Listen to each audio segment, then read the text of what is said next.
I think you called it a rabbinical smackdown last week. It continues. 800 years ago, Julian of Norwich was trying to puzzle out the meaning of her dreams and visions.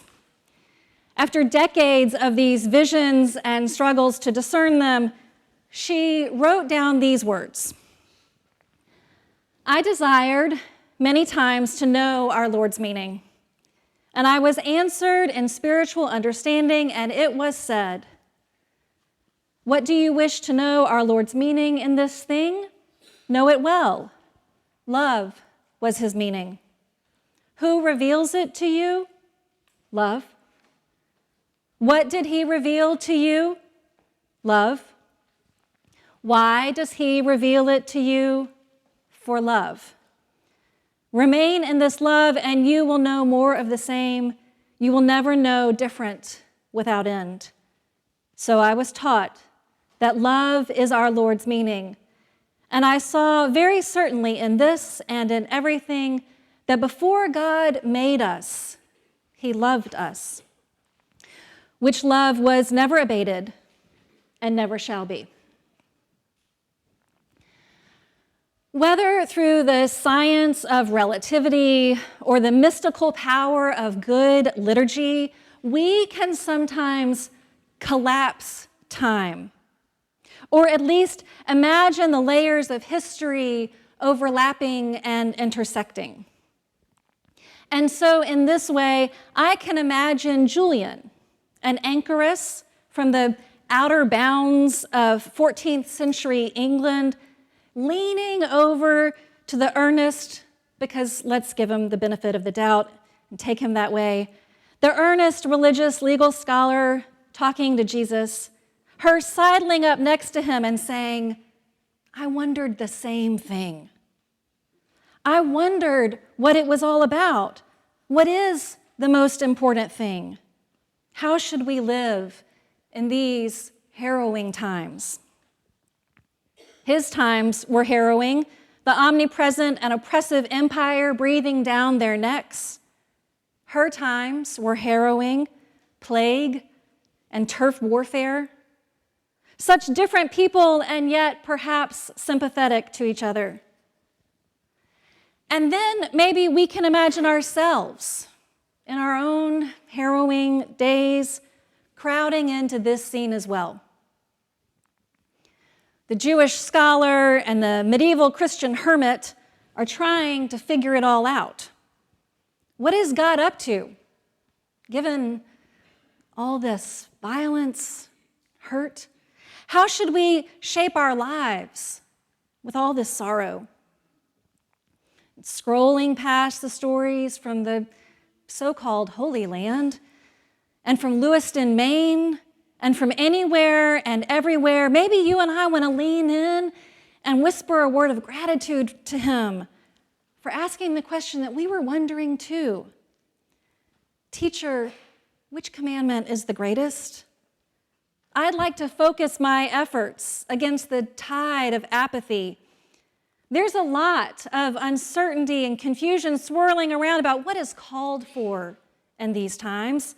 Some are saying it's time to meet violence with violence, to seek vengeance in its never-ending spiral.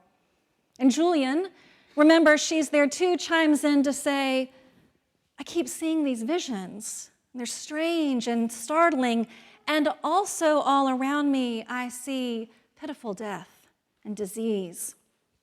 So could you please tell me, what does it mean? And we're leaning close enough, maybe to hear Jesus sigh quietly before answering, but not in frustration, rather in appreciation for the depth of longing behind the question. What is it all about? You shall love the Lord your God with all your heart, and with all your soul, and with all your mind. This is the greatest and first command. And a second is like it. You shall love your neighbor as yourself. On these two commandments hang all the law and the prophets. And perhaps because we're being soft-hearted toward the diligent scholar, we now imagine that he says, right, yes, I knew that. And Julian nods and whispers almost to herself, yes, yes, love was his meaning. And you and I look at each other a little chagrined that maybe we also needed the reminder and mouth silently, love, yeah, love. It's always been the answer. Love is the simple and even obvious answer, but we also know it's not the easy answer. That's why we keep looking around at the burning world and wondering, what are we really supposed to do about all of this? Because I think we'd all acknowledge that love is a good answer. Maybe the best answer, Jesus saying it and all. Still, I bet I'm not the only one who looks up some days and thinks, love might not be realistic, nor an adequate answer. Doesn't it seem at least a little naive, kind of treacly? Like the Pharisee, who knew the law and the stories of his people inside and out, and still was curious if maybe Jesus, who is staring down a wave of violence, you'll recall, that will crush his strength and for moments his own heart and soul, maybe even Jesus might waver and offer another path. We too can look up from the headlines of faraway places and from the hurt and brokenness of our own lives and say, are you sure? Are you sure that love is enough?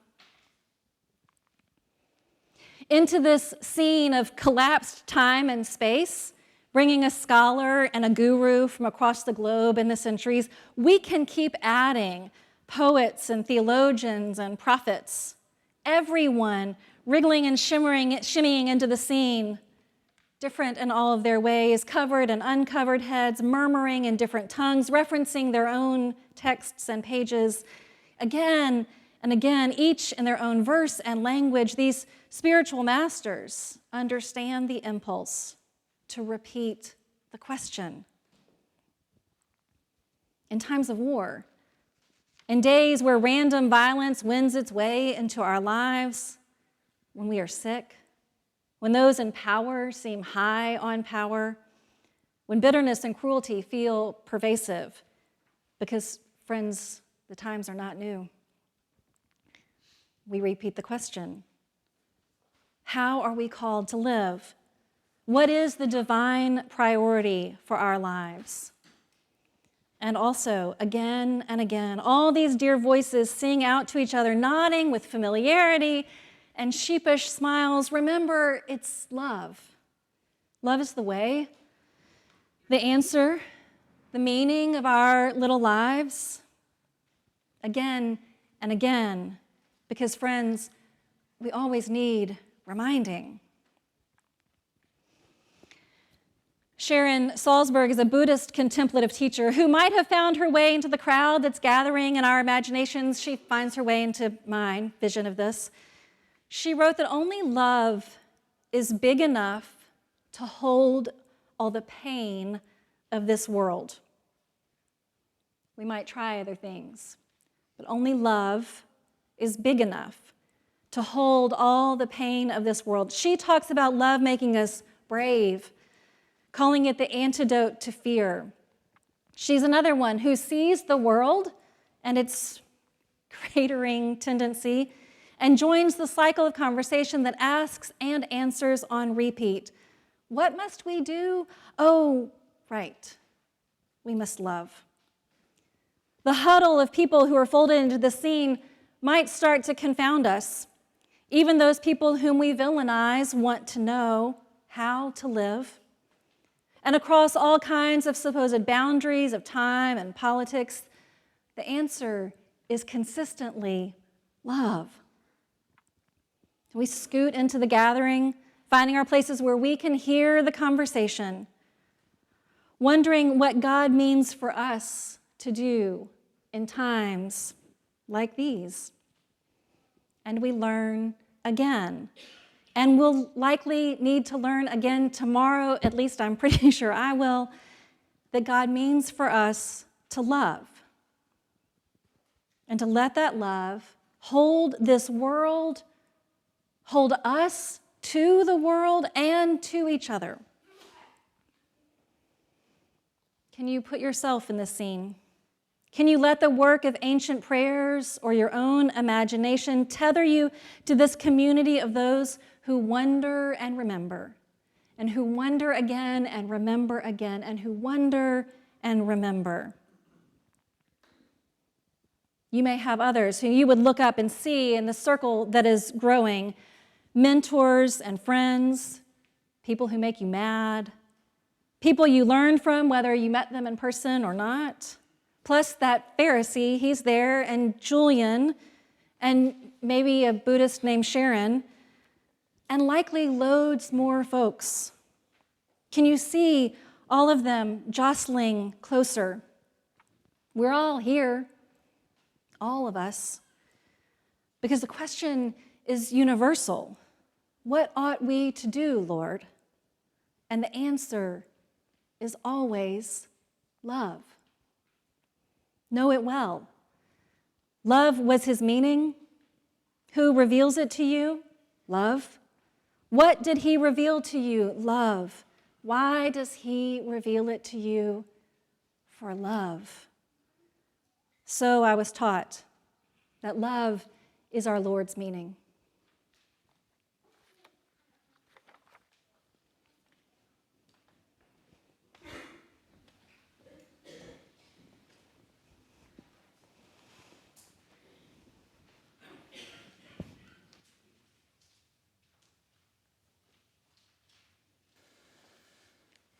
Please stand as you're able for the creed.